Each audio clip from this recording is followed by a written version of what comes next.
안녕하십니까. 청소년 상담사 2급 자격시험을 준비하시는 수험생 여러분 반갑습니다. 이번 시간에는 저희 나눔복지교육원에서 서비스를 제공하고 있는 청소년 상담사 2급 자격 강의에 대한 오리엔테이션을 시작하도록 하겠습니다. 자, 간단하게 한 20분 정도 진행하도록 하겠습니다. 여러분들이 가지고 있는 교재 앞에 인포메이션을 참고해 주시면 되겠습니다. 시험 대비는 2023년 대비입니다. 2023년 시험은 9월 달에 진행된다고 공지가 떴습니다. 10월 달이었는데 조금 앞당겨서 이번에 시험을 보게 됩니다. 인포메이션에 보면 가장 먼저 이제 합격률이 나와 있습니다. 합격률이 2014년부터 2022년까지 나와 있는데요. 그 합격률에서 우리가 필기시험이 1차고 실기시험, 면접시험이죠. 면접시험이 2차가 되는데 되게 이제 그 필기시험이 조금 어려울 때가 있고 쉬울 때가 있고 이렇게 진행되는데 이번에 2022년은 딱 절반 51.74%가 합격률이었습니다. 필기시험 합격률인데 이거를 최근의 경향으로 보면 2018년부터 쭉 보면 50, 2019년에 42, 2020년에 45, 2021년에 좀 높았습니다. 62, 그 다음에 2022년에 51%예요. 그래서 이거를 쭉 보면 대략적으로 40%대에서 50%대다 이렇게 정리할 수 있을 것 같습니다. 그래서 뭐 그렇게 크게 어려운 시험은 아니다라는 생각이 들어요.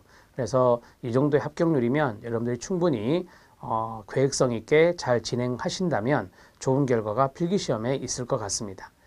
자, 이제 면접시험을 좀 보면 이 면접시험에서 조금 많이 강화하고 있는 느낌이 듭니다.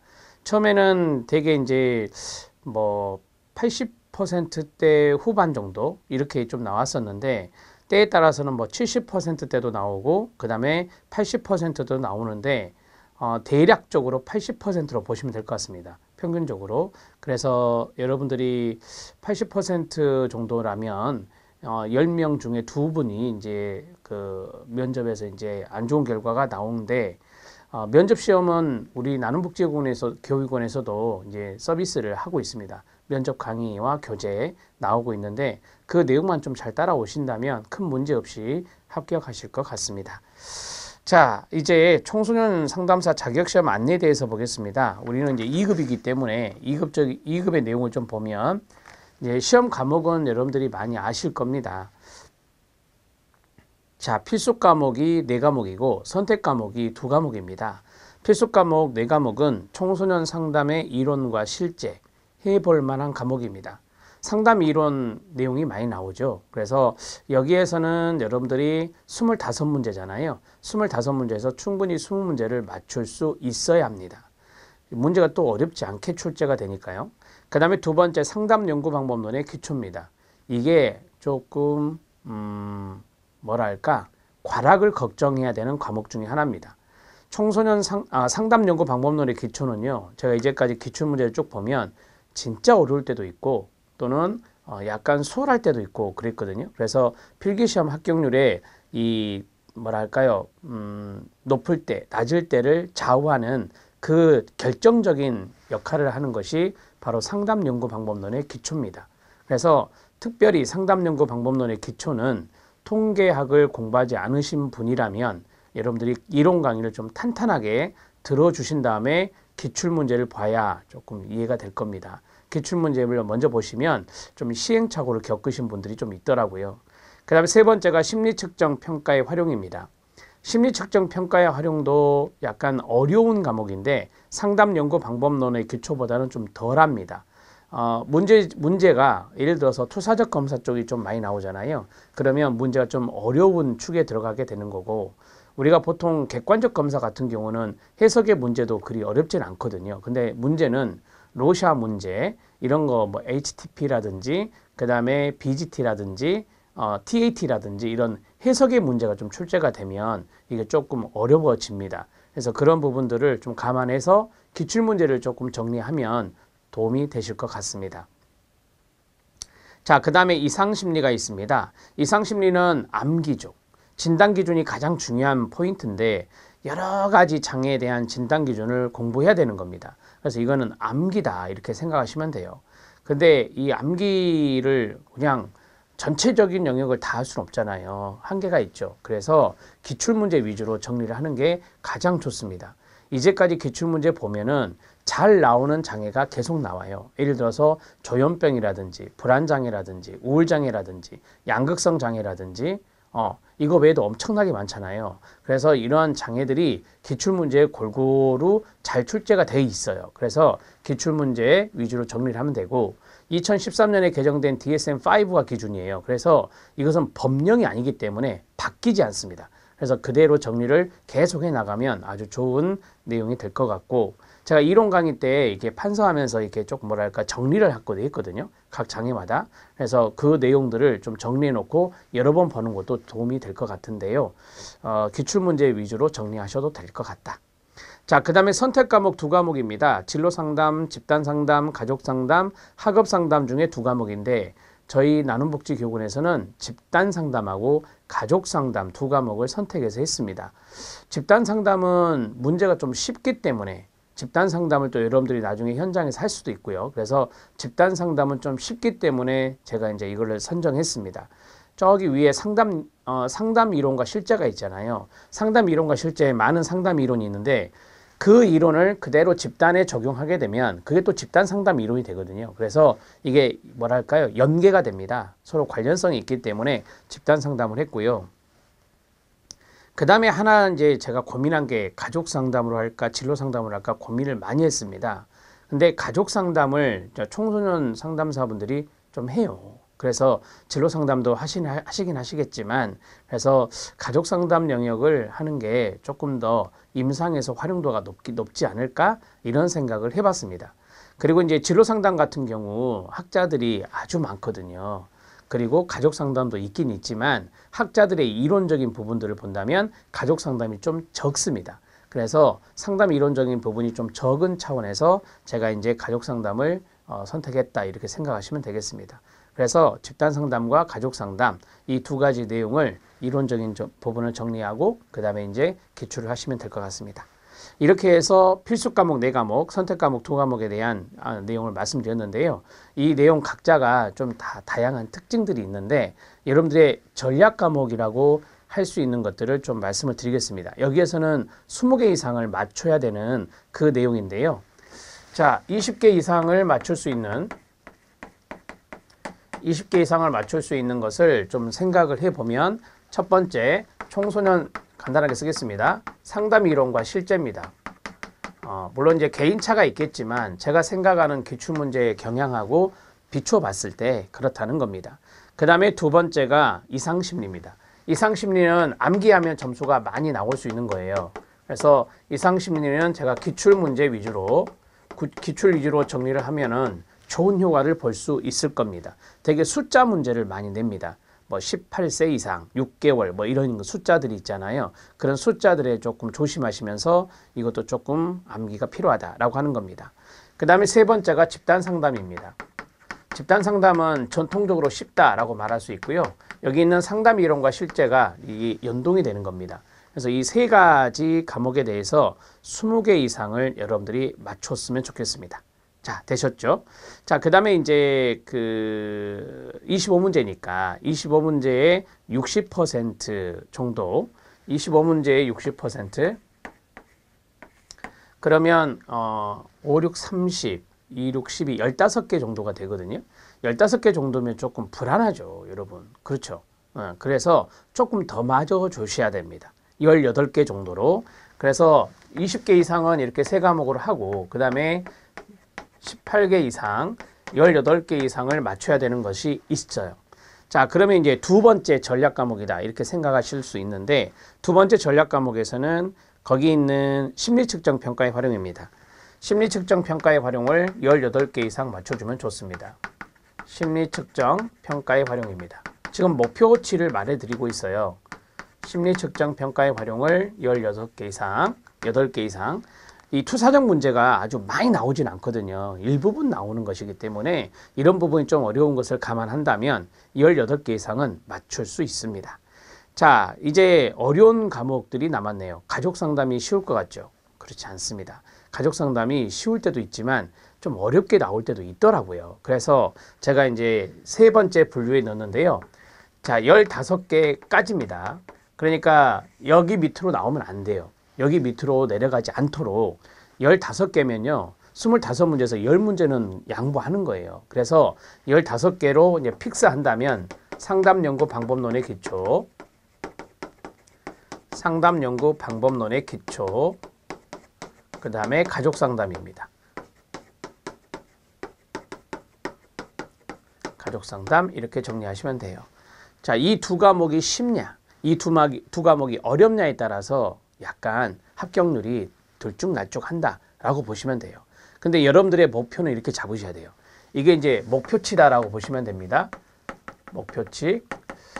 자, 이런 것들 좀 설정해 놓고 공부하시는 게 좋거든요. 그래서 1단계에서 20개 이상 맞춰야 되는 것은 하나, 둘, 세 개가 됩니다. 이상심리 너무 걱정 많이 하시는데 이상심리는 기출문제에 있는 내용을 가지고 각 장에 대해서 정리를 해 놓으면 절대 낮은 점수는 안 나옵니다. 이건 암기해서 쫙쫙 풀어내는 거라. 그래서 여러분들의 노력이 이건 필요한데, 자, 그 방법을 좀 더 제가 집약을 시켜주면 기출 위주로 공부하는 것도 좋다. 이렇게 말씀을 드립니다. 자, 됐고요. 그 다음에 이제 2차 면접이 있는데요. 면접은 나중에 제가 면접 강의 때 따로 말씀을 드릴 겁니다. 그때 OT도 할 거고. 그래서 청소년 상담자로서의 가치관, 정신자세, 상담을 위한 전문적 지식 수련의 정도, A 품행 성실성, 의사표현의 정확성과 논리성, 창의력, 판단력, 지도력 이렇게 5개의 평정 항목이 있어요. 면접 평정 항목이 있는데 여기서 이제 점수를 매겨서 일정 부분의 점수가 나와야 되는데 우리가 보통 우수, 보통, 미흡으로 나눌 때 미흡이 나오면 이제 면접에서 많이 탈락됩니다. 그래서 미흡이 나오지 않도록 미흡 방지 특강을 이제 면접에 나중에 강의를 할 겁니다. 그래서 미흡이 나오지 않도록 여러분들에게 그런 강의를 진행했고 그 다음에 지금 업로드 돼 있습니다. 그래서 그 내용들을 저희 나눔복지기원에서 이제 유료로 서비스를 하니까 그런 것을 좀 참고해 주시기 바랍니다. 자, 시험 방법이 있는데요. 시험 방법은 간단합니다. 필기시험 같은 경우 오지택일, 오지선다형이고요. 그 다음에 각 과목당 25문항입니다. 그래서 필수 과목이 4과목이니까 100문항이 될 것이고, 그 다음에 선택 과목이 이제 2과목이니까 50문항이 되겠죠. 이해되십니까? 그리고 이제 여기 있는 필수 과목이 1교시가 되는 거고요. 선택 과목이 2교시가 되는 겁니다. 그렇게 해서 1교시가 100분이고요. 2교시가 50분이 되는 겁니다. 자, 여러분 과락은 40% 미만이 과락이거든요. 그러면 뭐 각 과목당 25문제니까 거기에 40% 미만이 나와버리면 과락이 된다. 1교시, 2교시 교시별 과락이 아니고요. 각 과목별 과락이기 때문에 이런 두 과목의 과락은 조심하셔야 합니다. 그래서 뭐 기출문제만 보고 들어갔다 그러면 이제 과락이 나올 확률이 높아요. 그러니까 이론적인 부분들을 한 번이라도 정리하고 여러분들이 문제풀이에 들어가는 것이 좋다는 것을 말씀드립니다. 자, 시험 시간은 참고해 주시고요. 시험 시간은 9시 반부터 이제 시작이 됩니다. 그리고 이제 따로 별도로 이제 점심 시간은 없습니다. 자, 이제 응시 자격이 있는데요. 응시 자격은 뭐 간단합니다.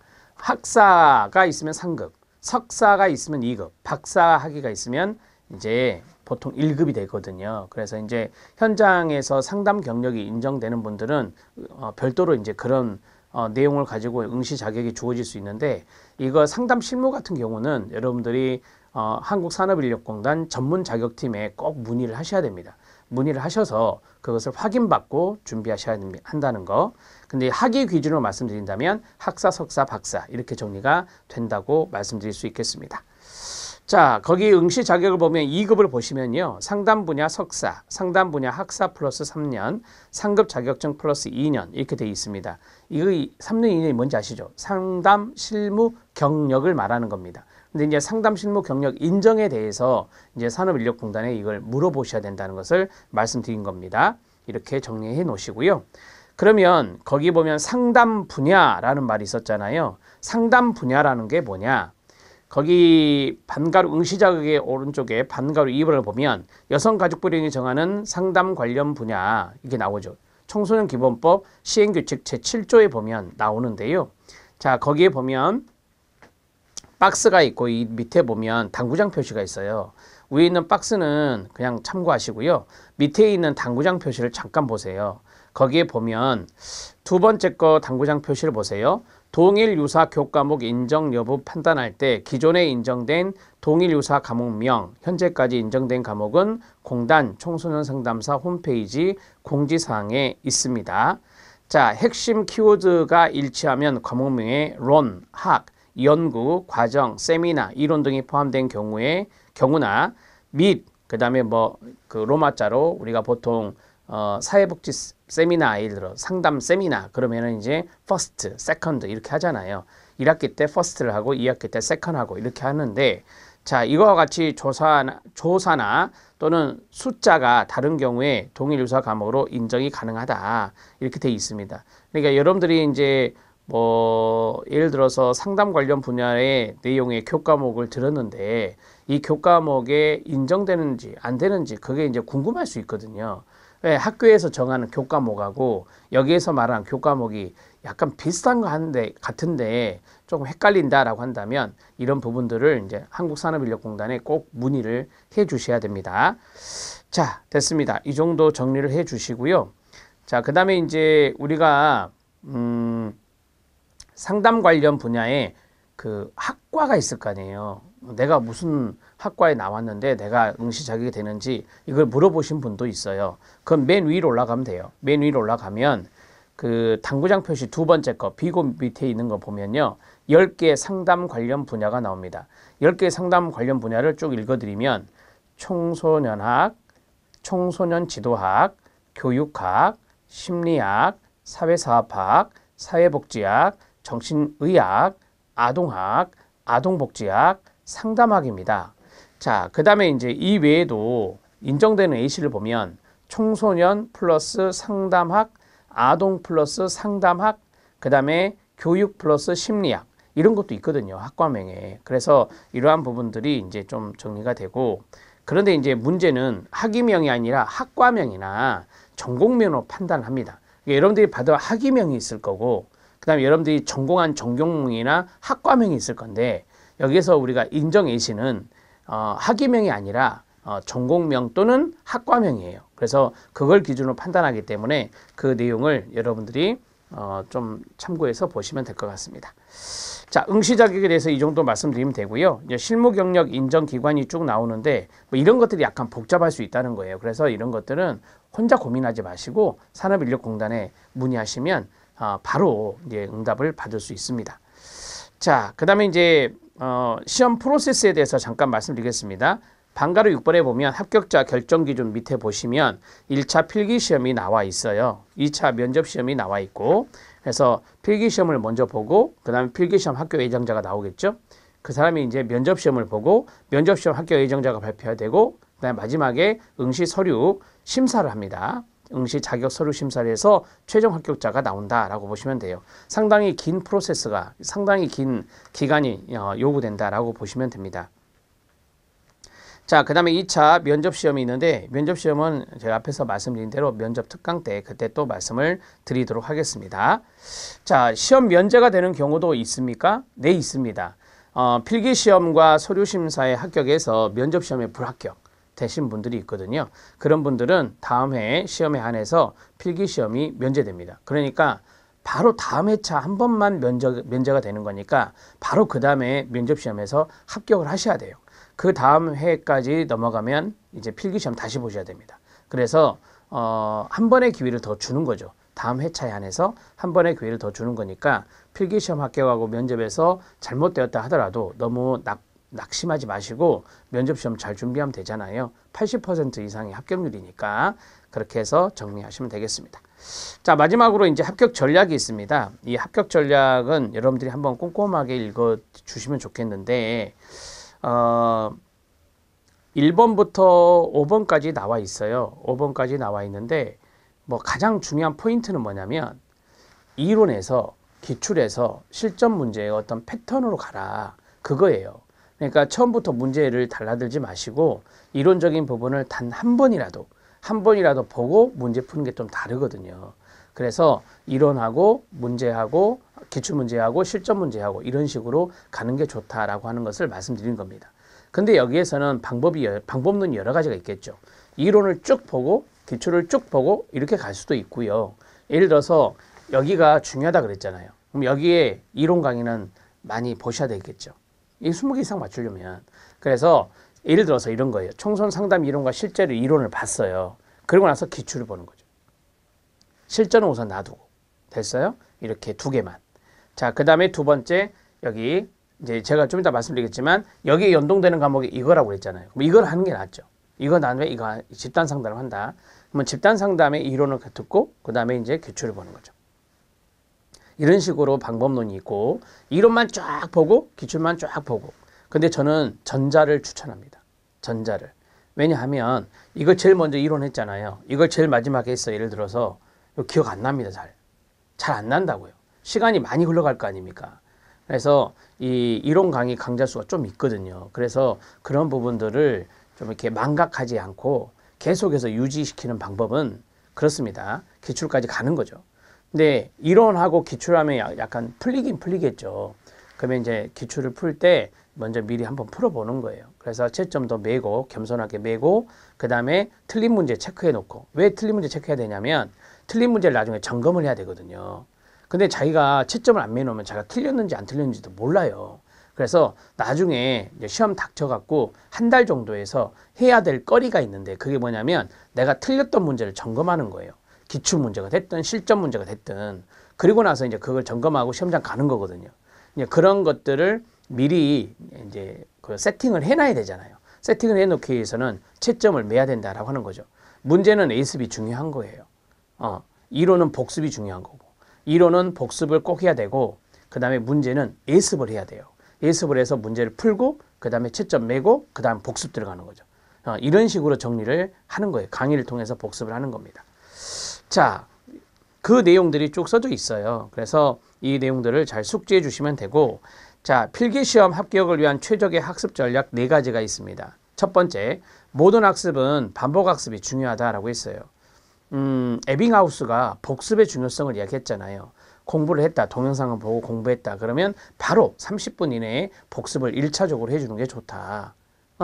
그게 중요한 거예요. 공부하고 나서 한참 있다가 내일이나 모레 하면요. 복습 효과가 별로 없어요. 이건 이론적으로 검증이 된 거예요.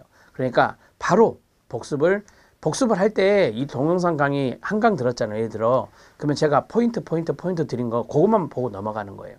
똑같이 회독 하려고 하지 마시고 그러면 시간이 너무 많이 걸리거든요. 그래서 중요한 포인트가 이거였지. 이거만 보고 넘어가자. 복습 끝. 그리고 또 2강 듣고 복습 끝. 또는 1강, 2강, 3강을 연타로 듣고 복습 끝. 이런 식으로 하시면 됩니다. 서로 관련된 과목을 연계해서 진행하는 게 좋다라고 했어요. 자, 두 번째 보면 상담 연구 방법론의 실제 다음에 뭐가 있죠? 네, 집단 상담이 있죠. 이 상담이다 보니까 가족 상담을 붙였고요. 그 다음 심리 측정 및 평가 활용이 있는데 그 다음에 이상 심리가 있죠. 이상 심리하고 심리 측정 평가의 활용하고 약간 연동이 돼요. 그래서 이걸 붙여놨고 그 다음에 상담 연구 방법론의 기초 이 내용이 이제 맨 끝에 있어요. 맨 끝에 이게 약간 어려운 과목이라서 처음부터 이걸 어려운 과목 하면 안 돼요. 처음에는 쉬운 과목, 나중에는 어려운 과목 이렇게 가는 게 좋거든요. 자, 여기에서 순서를 약간 바꿀 수도 있는 게 총선 상담 이론과 실제에서 집단 상담으로 갔잖아요. 집단 상담에서 그 다음에 심리 측정 평가에 활용하고 이상 심리 이렇게 가도 되고 아니면 집단 상담에서 이상 심리로 가도 돼요.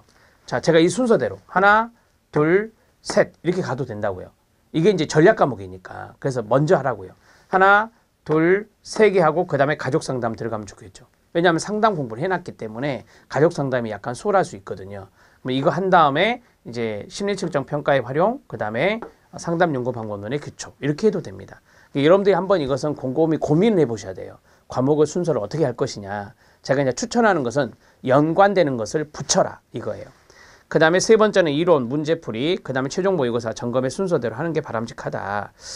자, 첫 번째는 당연히 이론을 하고 그 다음에 기출문제를 먼저 푸세요.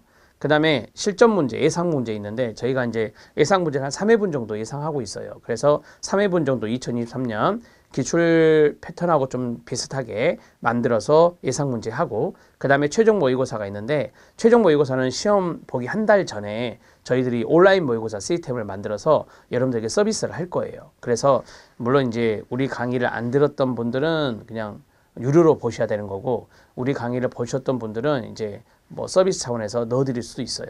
그거는 이제 아직 정책적으로 고민해 봐야 되는 부분인데, 그것은 나중에 좀 공지해 드리도록 하겠습니다. 이 순서대로 하는 게 제일 맞아요. 근데 이제 과목을 하나씩 할 거냐, 이렇게, 아니면 다 하고 할 거냐, 그건 여러분들이 한번 고민해 보는데, 제가 추천하는 것은 상담 연구 방법론의 기초다. 예를 들어 상담 연구 방법론의 기초 이론 듣고 그 다음에 기출 보는 거예요. 여기까지만 해서 반복적으로 공부하고, 나중에 실전 문제 나오면 실전처럼 한번 풀어보는 거죠. 이해되시죠? 오케이. 자, 최적의 학습 컨텐츠를 선택하는 게 중요하다. 시행착오 겪으면요, 시간 낭비, 돈 낭비예요. 요즘같이 경제가 많이 어려울 때는 최적의 컨텐츠를 보시는 게 좋습니다. 그래서 여러분들 충분히 시장 조사도 해보시고, 또 동영상 샘플 강의도 보시고, 그렇게 해서 결정하셔도 늦지 않습니다. 9월달 시험이라 지금 뭐 여러분들이 좀 늦었죠. 2월달이니까 늦었어요. 과목이 많잖아요, 여러분. 그래서 최선을 다해서 여러분들이 계획을 세워서 공부하신다면 좋은 결과 있을 겁니다. 한 번에 합격하시길 바랍니다. 다음 여기 페이지는 이제 산업인력공단에서 청소년상담사 2급 출제 영역을 쭉 과목별로 넣어놨는데, 여기에 맞추어서 이제 교재를 좀 편제하려고 노력을 했거든요. 이론서를. 그래서 그것도 한번 여러분들이 참고적으로 보셨으면 좋겠습니다. 자, 열심히 하십시오. 최선을 다하시면 여러분들은 2급 합격할 수 있습니다. 응원하고 또 기도하겠습니다. 수고하셨습니다.